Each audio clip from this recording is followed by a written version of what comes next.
guys, how you doing? This video I wanted to do again a 2-year, or even over a little over 2 years, a review of my Lanshan 2 3F UL Gear Lanshan 2 tent. I was going to do this review up on the trail, which I'm probably going to be doing a trip here in the next 10 days or so, but I'm not sure I'm going to be using this tent, so I may be using a tarp up there on this particular trip. So I figured I'd go ahead and do this test and review at this time. I have 2 of these tents. I bought 2 of these tents at the time. They were like, I think, don't quote me on this, but from China on ALLIEXPRESS they were $89, and with shipping it was just a little over $100. So I bought the tent, and after I got it I figured, well, you know, at this price maybe I should get 2.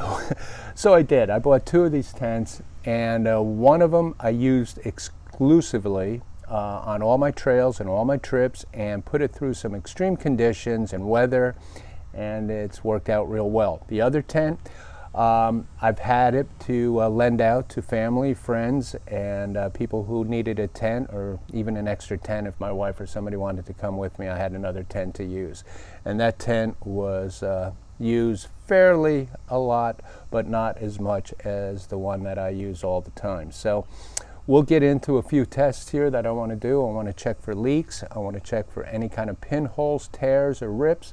I'm also going to wait until it gets dark tonight and have my wife hold a lantern, or excuse me, a flashlight or something over the ridge lines and overall some of the tent, and look up and see if I see any kind of pinhole light coming through, and kind of do that test. And when it's all done, I'll come back to you and I'll give you my update on this and tell you what I think. So stick around and we'll check this out. First of all, this is the tent that I use, and bear with me guys, I put these tents up really quickly, so I'm not really looking for that perfect pitch. What I want to do is a couple things on the tent to show you. One, if after all this time, that if there's any water intrusion, or if there's water leaking in it, and the only way I can do that really is to spray the thing down with a hose, which isn't so bad because I want to wash these things down anyway, especially this one. On this tent, I did seam seal both of these tents, and the seam seal, I don't know if it's kind of bright here, it's starting to peel all off. I don't even know if it's working on it right now. I did seam seal around there and also down there. As far as that goes, I did not see any tears or any rips in the tent anywhere. Now there may be small, minute little holes that I don't know about, but we will check that later, and that'll also be checked with when I do a water test on it. But as far as that goes, see the seam seal, when you put it on, it comes off, but it turns a brown, dirty color. So honest to God, I don't know if you need that or do need that.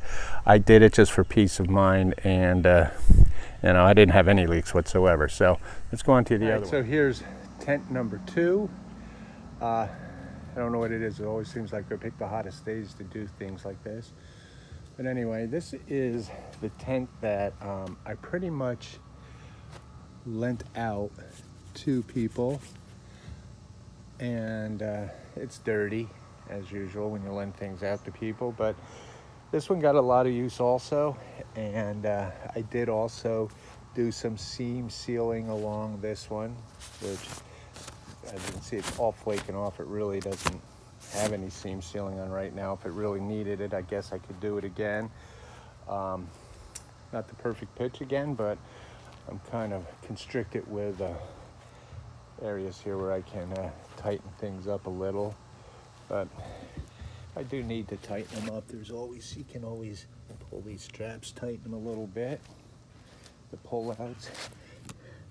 Tighten that down. All right, guys, let's go ahead and get inside here. See the zippers. Zippers on both sides are still working real well. I'm not going to crawl in it. Like I said, I always picked I did not see any tears or rips anywhere on the floor of this tent at all. This is the tent that I use all the time. And so as you can see, well, I could have straightened the floor out a little better, but I'm not crawling in there because I don't want to get any sweat in here to show that there's any bit of leakage of water, because what I'm going to do is I'm going to hit these both with a hose. So this is the tent that I use all the time. So let's go check out the other floor. See, the zippers work very well still. So let's go inside. I'm not going to go all the way in. Like I said, it's very hot, and it seems like I'm always doing this. But starting from each corner, going around the floor, I could have pulled this tighter, but I did not see any holes in the floor at all. At first, I used to use a footprint with this, but over the last year or so, I have not used a footprint with this, and there's no holes in it. It seems to hold up very well.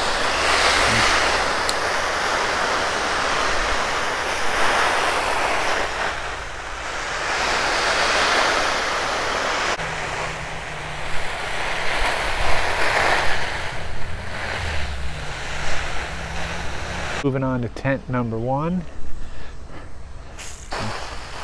Hose this puppy down.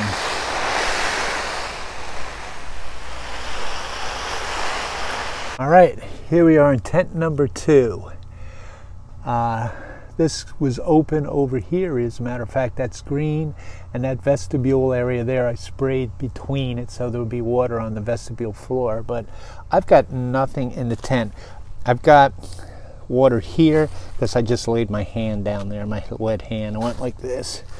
It's the only reason there's water there.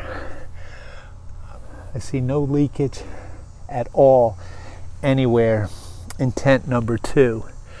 So that's a good sign. Let's go check out tent number 2. This is my go-to, or excuse me, tent number 1. This is my go-to tent. This is the one that's gotten all the use over the years. Now I'm looking all around every crease, floor, and I've got no water anywhere. There has been absolutely no leaks. And keep in mind too that all the seam sealing that I had on this tent is pretty much gone. It flaked off and wore off, so who knows. Probably don't even need to seam seal them, but I did. That's my wet test on tent number 1 and my wet test on tent number 2. So we'll come back here later when it gets dark and I have my wife hold a flashlight over the tent. I'll get inside it and see if we can see any kind of small holes or any kind of rips or tears or anything that has affected this tent, these tents, over the past 2+ years. So we'll talk to you later. This is the light test. My darling little wife, hi Nancy. Hi honey. Is out here helping me out. So pull the light back away from it a little bit. Nope, now shine it on it. Now run it along the ridge line. Bring it back, bring the light back. And go ahead, run it along. Bring it further away from it. There you go, there you go. I do not, okay. Do not see any holes. Go ahead, you run it right down that side. All right. Okay, come over. Which side are you on? I do not see any holes. Pull the light away further so it doesn't just, there you go. Further away.